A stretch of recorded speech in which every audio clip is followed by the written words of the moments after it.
Welcome back. This is your Feel Good Breakfast Show, Expresso, only on SABC3. On a healthy note right now, of course, it is World Salt Awareness Week, and throughout the course of the week, Andrea has been giving us some great tips to make sure that we lower our salt intake, because we all know that by having a diet high in salt, that can lead to hypertension or high blood pressure. Well, today is no different. We get those tips to make sure that we lower our salt intake and live healthier lives after all.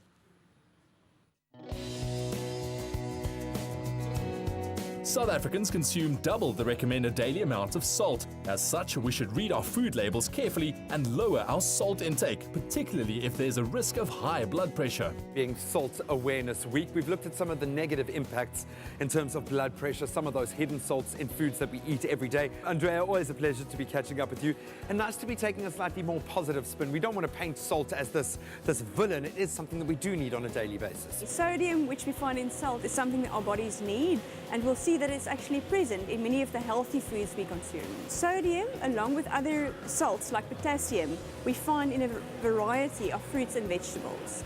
Over here we've got some really good sources. We've got parsley, tomatoes, lemon, celery, and also fresh herbs like rosemary and basil, and all of these contain natural salts and actually add lots of flavor to your diet.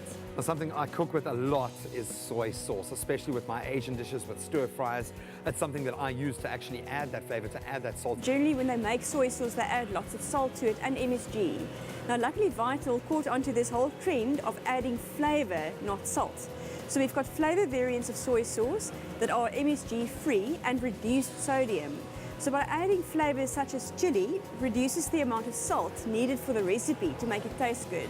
You can see In fact, yeah, 44% less sodium. That is incredible, yeah? the garlic, ginger and sesame flavor contains even less salt, 60% less sodium than your regular soy sauce. Although salt is a natural flavor enhancer, foods such as herbs, spices, and even lemon will provide the flavor you seek without the health risks. And what I'm loving here is it's not just the sodium that you're getting in this whole food state. These are superfoods, a lot of them. You're going to get a lot of other nutrients, a lot of other vitamins in the process as well. If you look at sports nutrition and active lifestyle, you often read about potassium.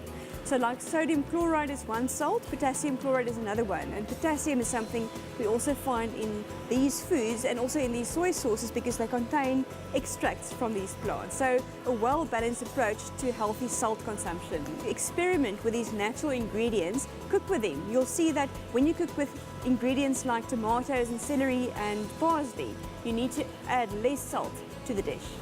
So there we have it. You've got the food state versions of sodium that we do need to take and that are going to add that flavor to your meal without you having to add additional salt. Retrain your palate to enjoy the natural flavors of food, and you'll not only be healthier, but experience a new taste sensation as well.